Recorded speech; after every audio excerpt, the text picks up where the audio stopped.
Good morning, everyone. Welcome to the Gobble Till You Wobble and Avoid the Family Squabble Happy Lawyer webinar. We're just waiting for a few more people to join us and then we will get started. So here, listen to the Thanksgiving music that I found.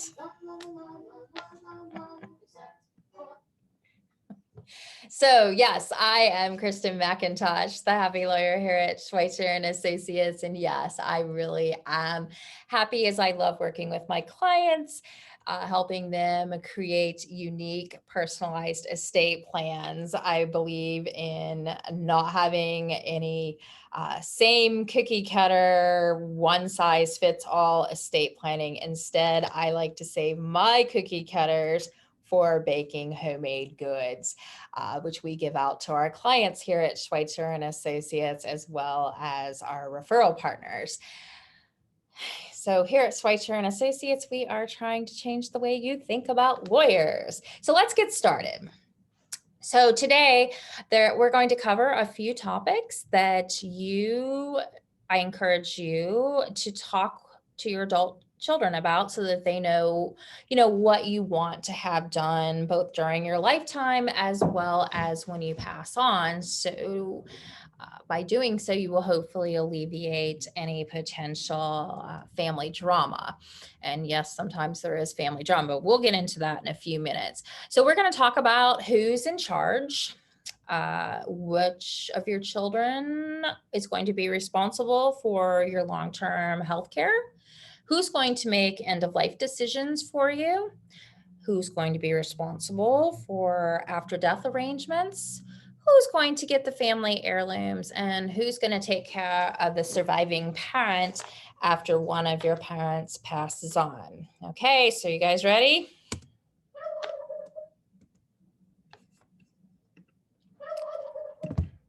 So if your family is like mine, all the siblings are going to want to know who's going to be in charge. They're going to want to know who's going to be your executor if you have a will. They're going to want to know who's going to be the one who's going to make healthcare decisions for you, otherwise known as your healthcare power of attorney, and who's going to be in charge of your finances during your lifetime, which is your durable power of attorney agent.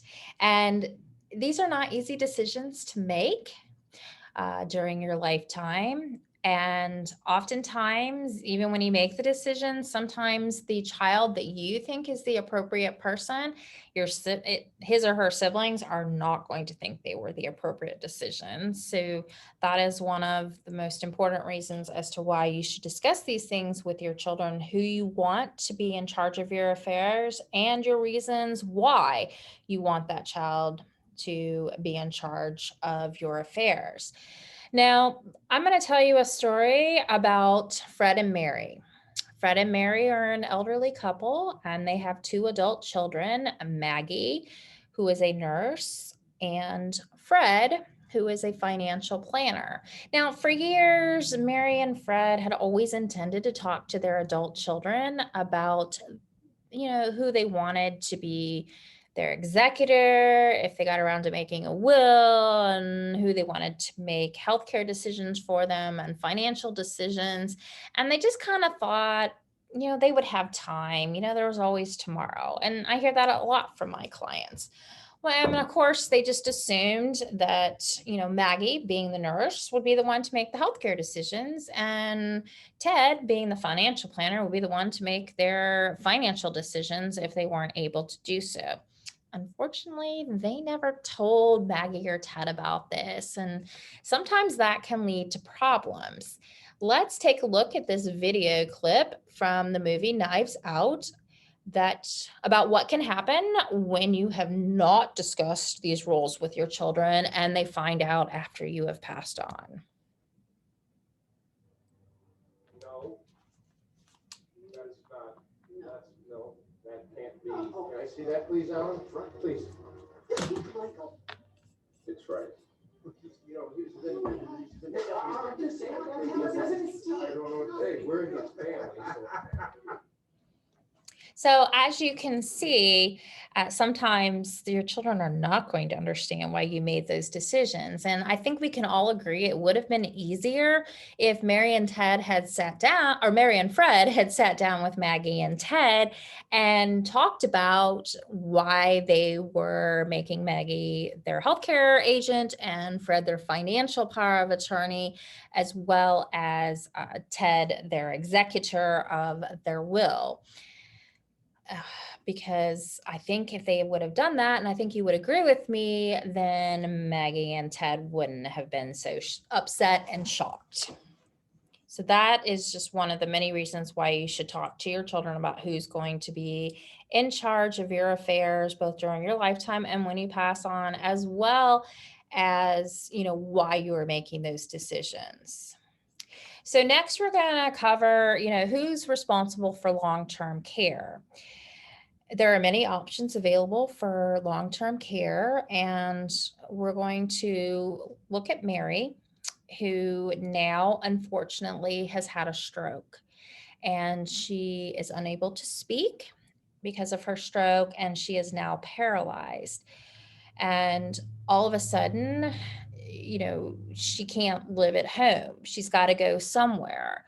Well, unfortunately, Mary had never discussed with Maggie and Ted, nor had she even discussed with her husband, Fred, as to what she wanted done with her as far as long-term health care.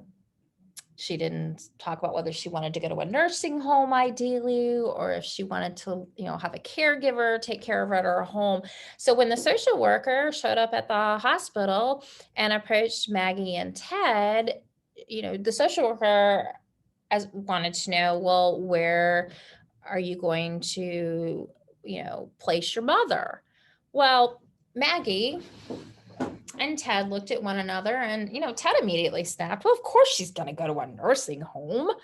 And Maggie, being the emotional youngest child, burst into tears. And she was like, we can't put her in a home. She's our mother. And, Ted responded, well, if we don't put her in a home, where is she going to go? Is she going to go live with you? I don't think so. And they ended up having this huge fight, and, hospital security had to come and escort them out. And it just was not a pleasant thing. But all of this could have been avoided had, Maggie and Ted talked to their parents about what they might like to have as far as their long-term care needs were. And in addition to the long-term healthcare needs, your children sometimes aren't going to agree. You think they're going to agree, but they're not. And this is what can sometimes happen. It's kind of a humorous. Just picture this being Maggie being upset. It's like we're in orange. Exactly, but we're in yellow. Okay, so you should just be aware and be cautious. When it hits red, then we're in trouble. That's Ted being the practical one. So now they're trying to decide what to do healthcare wise.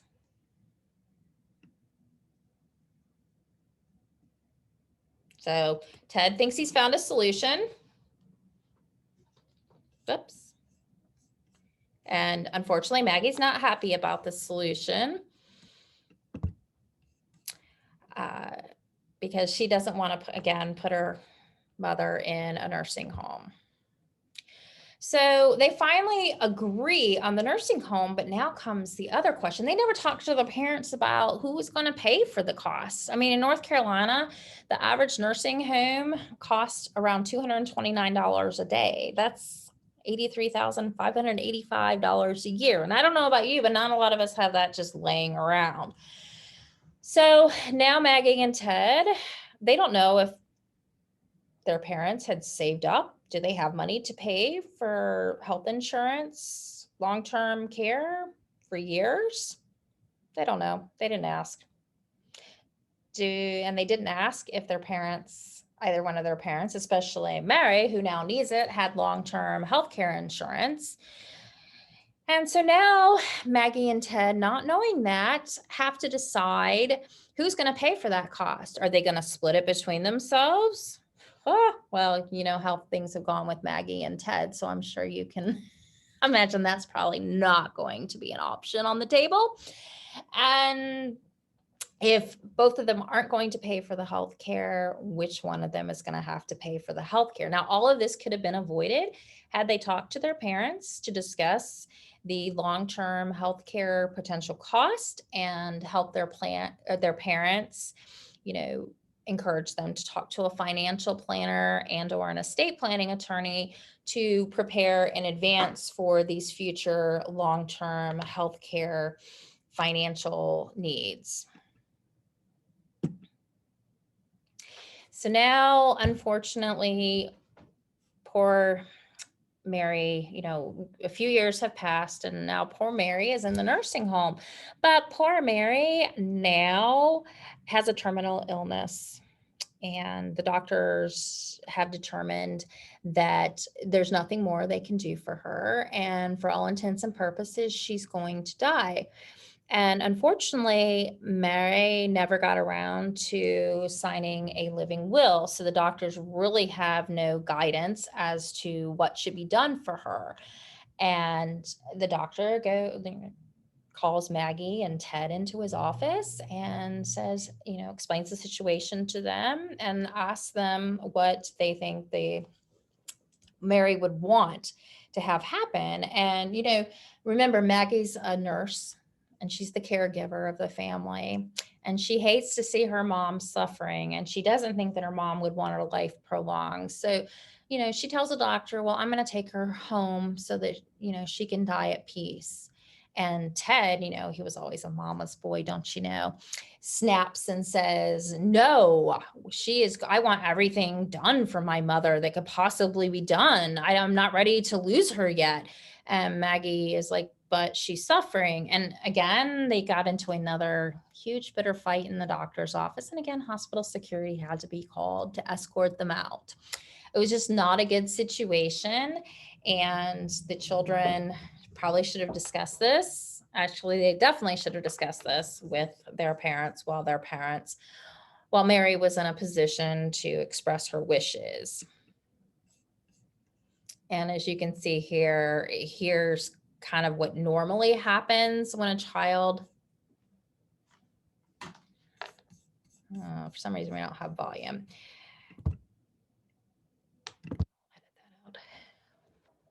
So now poor Mary has died.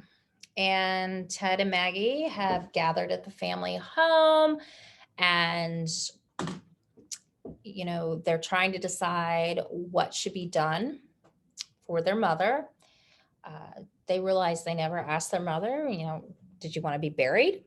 And if so, where you wanted to be buried? Or did you want to be cremated? And if so, where did you want to be cremated? Or where did you want your ashes to go? And they also never asked about her funeral service. Did she have any plans for those funeral services? Did she want special music played? So, you know, Ted's the, you know, financial planner, remember, and he's very practical. And he's like, you know, I think we should just cremate mom. It would be a lot less expensive. So that's what I think we should do. Well, Maggie, of course, being the sentimental one, is really upset. And she's like, we can't cremate my mom. She wouldn't want to be cremated. I think she would have wanted to be buried. And they, you know, and poor Fred, their father, he's just so upset at losing Mary that, you know, all he's concerned about is, you know, he just can't remember what song she wanted sung at her funeral and what music. So he's just overly distraught. So the whole family is just in this quandary and in a mess about the situation. So, you know, nobody likes to talk about, you know, funerals and cremation, but it's important for your loved ones to know what your wishes are. Here's a film clip that kind of explains why you should talk to your parents because sometimes their answers will surprise you. Oh, look at We talked about this. I I don't know, know. I know we talked about it. I just I'm not wanna, gonna be burned up, okay? I don't. How would you like it if somebody set you on fire? No, thank you. well, it's not like they light you, I don't like camping and I don't like fires and I don't want to be personally lit on fire. I want to be frozen. Do they have that as an option? And so that's making a little humorous and a light of the situation, but that kind of shows you why you should talk to your parents about what they might like done, because their answers might surprise you. And then as they age, they may change. I know in my own family growing up, my dad always wanted to be cremated and my mom always wanted to be buried. Well, after my dad's mother was cremated, my dad had a change of heart and now wants to be buried. And my mom, now being the frugal, financially responsible person that she is thinking she wants to be cremated to save cost. So, but if I wasn't having these conversations periodically with my parents, I wouldn't have known that they had changed their minds. So, not only should you start having that dialogue now while one or both of your parents are still alive, you should continue having that dialogue as life passes on because they may change their mind. there's that.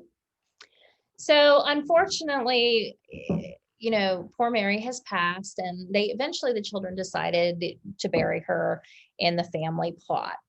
And now Maggie and Ted have to decide, what's going to happen to Mary's belongings, because of course Mary did not see an estate planning attorney such as myself to get a will done. So they're at the house and they're starting, nicely to divide up the assets. And then they came across the China set. And all of a sudden, World War II or World War III breaks out between Maggie and Ted. Because Maggie thought that as the only daughter, her mother would have wanted her to have the China set. And Ted, of course, was like, no, I'm the son. I'm the one who's married and is going to pass on the family name. So the China set should stay in my household. So they got into this huge match. It turned ugly. There was punches thrown, not at each other, but just in the air. And some words were said, hurtful things, with the mommy loved you better, I hate you. And it just was a horrible mess that all could have been avoided had, Maggie and Ted, discussed with Mary and Fred what they might like to have. Because you see, we all want to think that our children are going to be reasonable and responsible when we die. And I can't tell you the number of times clients have come into me and say, I don't need to put anything in writing about who gets what amongst my family because my children know what I want. And I just look at them and I'm like, maybe they do now, but grief has a way of changing people and bringing up emotions, and we sometimes say and do things we wouldn't ordinarily do. So it's just better to put things in writing so that everybody knows in advance what's going to happen, because that's going to alleviate. Because let's face it, this video illustrates how we think our children are going to behave.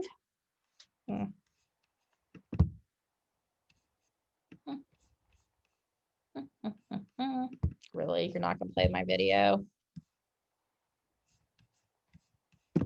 I hate this thing. PowerPoint hates me.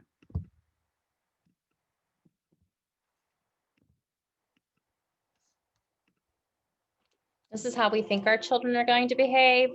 Notice how happy they are. They're singing, they're getting along. But unfortunately, the reality is that this is often what happens. In the animal world.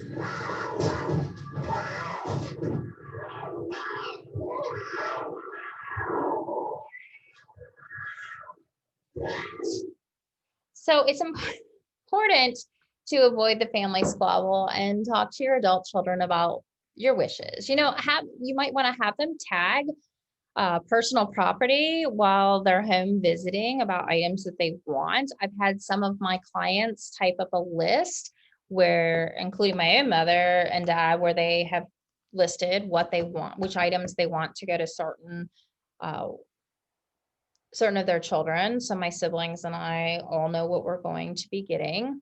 Or I like to put in a catch-all in the will when clients come to me for estate planning that, hey, we put in a clause that any item that isn't agreed upon within a certain amount of time gets sold, and the proceeds from that item is distributed amongst the children. And that usually does one of two things. It forces the children to concede as to who's going to get a certain item, or hey, they all receive money for that item. But either way, it avoids a lot of the family drama. So, as we know, poor Maggie and Ted have been, through quite an ordeal in these last few years in dealing with Mary. And now their dad, Fred, remember Fred? Well, Fred's not doing very well. He hasn't reached the point where he needs a nursing home or, even needs to go into an assisted living facility. But, he's doing things like he doesn't always remember to eat. And, sometimes Maggie has come over and has noticed the stove is still on, even though Fred's not cooking. And that's kind of alarmed her. And Maggie and Ted know that their dad, needs to be living with one of them so that they can make sure he's getting fed and he's getting socialized, being around people so that he's not becoming isolated. But now they can't agree who's going to get the responsibility of having their father live with them. Ted plays the I'm a financial planner, I'm busy, I don't have time to deal with this. And Maggie's like, well, hey, look, I was the one that took care of mom all those years and I'm just worn out and tired. I can't take dad. And it just turns into a huge mess. And once again, they're fighting amongst themselves. So as this next movie clip will show you, this is sometimes the argument siblings can have over who's going to take care of the spouse that's left behind.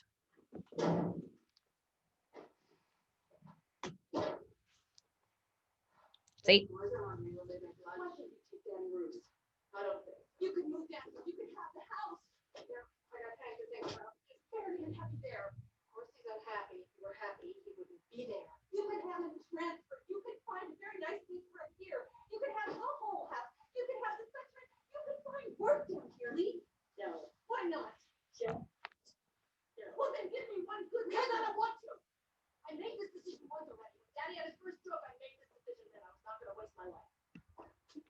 And see, this video from the movie Marvin's Room shows, how siblings, it's not that they don't love their parents, but they just don't want to deal with their parents. And they think the other one should have to care for their parents. And they have 50 bajillion reasons of why the other sibling is more equipped and why they should not have to take on the responsibility. In the meantime, their poor parents, remember Fred, they're caught in the middle of this. And they don't want to be a burden on their children.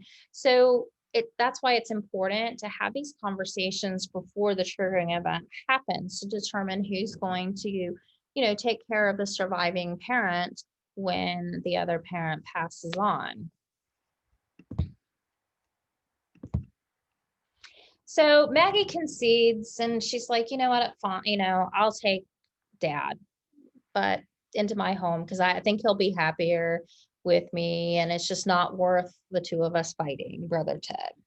Well, all is great, right? Problem solved. Well, Maggie kind of forgot to talk about it with her son. You see, her son was going to have to give up his room so that Fred could move in. Her son was not very happy. And as this movie clip from The War with Grandpa shows, this is what can sometimes happen when you don't talk to your children about having grandma or grandpa move into the house. This can't keep happening. You're not putting me in a home. What if it were our home? Hey! Hi, Grandpa. Hello, sweetheart. How's your daughter's place at? She gave me my grandson's room. He's not too happy about it. How do you like your room? Okay, look, I didn't want it to be this way either. I just want my room back. Get away from me. See what can happen. So now no one's happy in Maggie's household. Fred feels like he's a burden. Obviously, Maggie's son is upset about the living room. It's just a turmoil. But had all these conversations been had before Fred had moved in, a lot of these issues could have been resolved and, potentially alleviated.